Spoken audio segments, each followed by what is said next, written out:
Hello friends, welcome. This is Neetu Kumari. आज का जो हमारा टॉपिक है वो है मैथ का, जिसका नाम है क्लॉक। ठीक है, तो क्लॉक से रिलेटेड आपको अलग अलग टाइप के क्वेश्चंस देखने को मिलते हैं, जो आज मैं आपको यहाँ पे हैंडल करवाऊंगी। ठीक है, तो सबसे स्टार्टिंग में हम सिंपल सा ही कॉन्सेप्ट को लेंगे, क्योंकि आप जब बहुत सारे बच्चे ऐसे होते हैं जिनको मैथ में बहुत ज़्यादा प्रॉब्लम होती है और स्टार्टिंग में जब डिफिकल्ट क्वेश्चन आया था तो वीडियो छोड़ के भाग जाते हैं, क्योंकि उनको नहीं समझ में आ रहा होता है। तो स्टार्टिंग से बहुत ही आराम से सिंपल सी स्टार्टिंग करेंगे और उसके बाद जो लेवल है इसका हम बढ़ाते चले जाएंगे। ठीक है, तो सबसे पहले मैंने क्वेश्चन लिया है, इसका नाम है कि यदि यदि जो प्रतिबिंब है हमारा, यानी कि जो दर्पण है, उसमें 9:20 हो रहे हैं। ठीक है, मतलब जैसे कि यहाँ पे घड़ी है। ठीक है, यहाँ पे 9:20 जो है, यानी कि इस घड़ी में जो टाइम है, यहाँ पे जो दर्पण है, शीशा है, उसमें दिख रहा है कि जो शीशा है उसमें दिख रहा है कि 9:20 हुए हैं। ठीक है, तो ये कह रहा है कि अगर शीशे में हमें दिख रहा है कि 9:20 हुआ है, तो जो एक्चुअल में घड़ी है उसमें वास्तविक समय क्या है, ये हमसे पूछा गया है। यानी ये कह रहा है कि जो प्रतिबिंब है, दर्पण है, उसमें हमें 9:20 तो दिख रहा है, लेकिन एक्चुअल टाइम क्या है, जो एक्चुअल में अगर मैं घड़ी को देखूंगी तो उसमें क्या टाइम दिख रहा है। आपको पता है जब शीशा देखते हैं हमको कहीं ना कहीं उल्टा दिखाई देता है ना, वही चीज सेम टू सेम नहीं दिखाई देती है हमें। तो वही हमारा क्वेश्चन है और बहुत ही सिंपल स्टार्टिंग करेंगे। ठीक है, अगर इस तरह का आपको दर्पण से रिलेटेड कोई भी सवाल आ जाता है तो इसमें कुछ फॉर्मूला याद रखने की या फॉलो करने की, यूज करने की जरूरत बिल्कुल भी नहीं है। बहुत सिंपल सा कॉन्सेप्ट है। और वो क्या होगा कि ये जो टाइम आपको दिया गया है, जो दर्पण में दिया गया टाइम है, उसको आपने क्या करना है, 12 में से आपने उसको माइनस कर देना है। क्या करना है, 12 में से उसको माइनस कर देना। ठीक है, अब 12 में से उसको माइनस करना है हमें, तो इसके लिए भी हमें क्या चाहिए, टाइप चाहिए। यानी अगर आप 12 में से इसको घटाओगे, ठीक है, 12 में से, इसका भी अलग ही है। ठीक है, 12 में से आप अगर इसको घटाओगे, मान लो आप 12 में से क्या कर रहे हो, 9 और 20 को माइनस कर रहे हो, लेकिन आपने ऐसा नहीं करना है। 12 में से घटाने का मतलब ये नहीं है कि आपने सीधा 12 ले लेना है, आपने इसको नहीं लेना है। आपने क्या करना है, 11:60, यानी ये भी क्या होता है, ये भी हमारा 12 को ही शो कर रहा है। तो जब भी दर्पण से रिलेटेड आपका क्वेश्चन आ जाता है तो आपने क्या करना है, जो 12 है उसमें से जो टाइम आपको एक्चुअल में दिया गया है 9:20, उसको आपने क्या करना है, उसमें से उसको माइनस कर देना है। ठीक है, जैसे कि अब हम इसमें इसको माइनस करूं तो 11 में से 9 गए तो कितने बचते हैं, 11 में से 9 गए तो आपके 2 बचेंगे, और 60 में से 20 गए तो कितने बचते हैं, हमारे 40 बच जाते हैं। ठीक है, तो यानी कि जो हमारा ऑप्शन नंबर 4 है वो हमारा इसमें करेक्ट हो जाएगा। ठीक है, देखिए क्लॉक ऐसा टॉपिक है जिसमें आपको अलग अलग कुछ ना कुछ क्वेश्चन मिलते चले जाएंगे। तो ये पहला टाइप इसको समझ सकते हैं कि ये पहला टाइप है जिसको अभी हमने हैंडल किया है। ठीक है, तो प्रतिबिंब से रिलेटेड आपको कोई क्वेश्चन आ जाता है तो कुछ भी नहीं करना, बस आपने 12 में से क्या करना है, जो टाइम आपको दिया गया है उसको आपने माइनस कर देना है। आपका जो जवाब है वो यहाँ पर निकल कर आ जाएगा। ठीक है, अब हम चलते हैं हमारे दूसरे कॉन्सेप्ट पे, दूसरे क्वेश्चन पे। चलिए, अब ये है हमारा दूसरा क्वेश्चन। ठीक है, दूसरा क्वेश्चन लिखा है कि एक घड़ी 1 बजे एक बार, 2 बजे 2 बार, 3 बजे 3 बार, यानी कि घड़ी में जब भी जितना समय होता है वो उतनी बार बजती है। यानी 1 बजा है तो वो 1 बार बजेगी, 2 बजे है तो 2 बार टन टन करेगी। ठीक है, आपने अपनी घड़ी में देखा होगा रात को 12 बजे जो मूवी होती है ना हॉरर वाली, इसमें टन टन की आवाज आती है। तो वैसे ही जो घड़ी है वो क्या करती है, जब 1 बजता है तो 1 बार बजती है, 2 बजता है 2 बार, 3 बजते हैं तो क्या होता है, वो 3 बार बजती है। ठीक है, यानी कि घड़ी में जितना भी समय हो रहा होता है घड़ी क्या करती है, उतनी बार बोलती है। तो पूछा है इन्होंने कि 24 घंटे में जो घड़ी है वो कितना बोलेगी, कितनी बार बोलेगी। ठीक है, इसको करने का भी बहुत ही सिंपल तरीका है। सबसे पहले तो आपने घड़ी बना लेनी है। ठीक है, आपको घड़ी बनाना आती होगी, यह घड़ी आपको याद भी होगी, 1 2 3 4, सॉरी 12, 1 2 3 4 5 6 7 8 9 10 और 11। ठीक है, ये क्या है, ये आपकी घड़ी है। ठीक है, ये आपकी घड़ी है।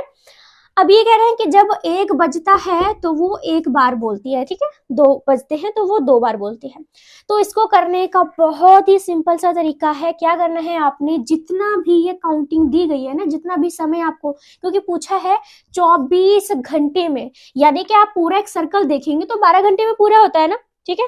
यानी क्या होता है, आपके 24 घंटे होने के लिए 12-12 काउंट करना पड़ता है ना, तो यहाँ से लेकर यहाँ तक की जो काउंटिंग होगी वो कितनी होगी, 12 होगी। ठीक है, तो आपने जितने भी घंटे हैं 12 के, उन सभी को आपने प्लस कर लेना है। ठीक है, 1 + 2 3 4 5 6 7 8 9 10 11 और 12। आपने क्या करना है, इन सभी को आपने जोड़ लेना है। ठीक है, क्या करना है, सिंपल सा आपने इनको जोड़ लेना है, और जोड़ के इनका जो सारा प्लस आएगा वो आएगा हमारा टोटल 72। ठीक है, अब ये नहीं हुआ कि 72 हमारा आंसर आ गया, इन्होंने हमसे पूछा है 24 घंटे में कितनी बार बजेगी। ये तो 12 घंटे का हो गया ना, कितने का हुआ, 12 घंटे में, 12 घंटे में 72 होगा।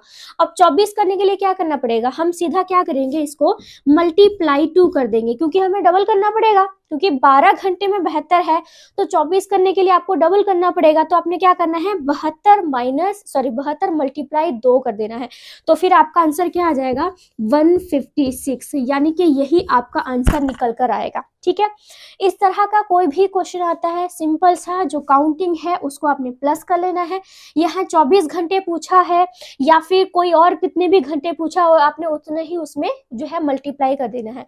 यहाँ तो सारा सर्कल आपको 72 का मिल ही जाएगा, लेकिन यहाँ 24 घंटे का पूछा है, इसलिए हमने जो है वो 2 गुना कर दिया, और फिर ये जो हमारा आंसर है, ये हमारा आंसर यहाँ पर निकल कर आ गया। ठीक है, ये हमारा आ जाता है क्लॉक का दूसरा क्वेश्चन, दूसरे टाइप का क्वेश्चन। अब हम करेंगे इसमें तीसरे टाइप का क्वेश्चन। ठीक है, चलिए अब ये कौन सा है, ये अब आ जाता है हमारा तीसरे टाइप का क्वेश्चन। ठीक है, ये थर्ड टाइप हमारा क्वेश्चन का आ जाता है।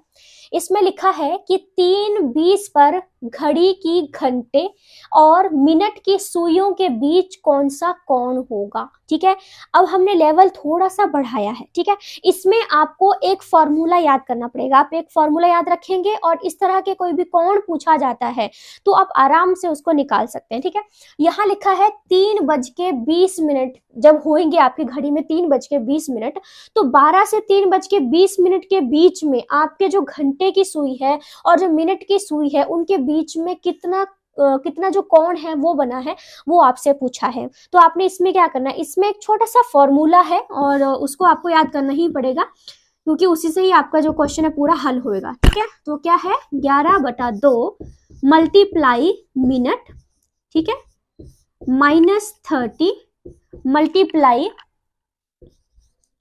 घंटे का सम, या घंटे वाला जो समय हम बोल सकते हैं, घंटे का सम। ठीक है, ये हमारा इसमें फॉर्मूला आ जाएगा। ठीक है, बहुत सिंपल तरीके से है। अब इसको हम भरना शुरू करते हैं।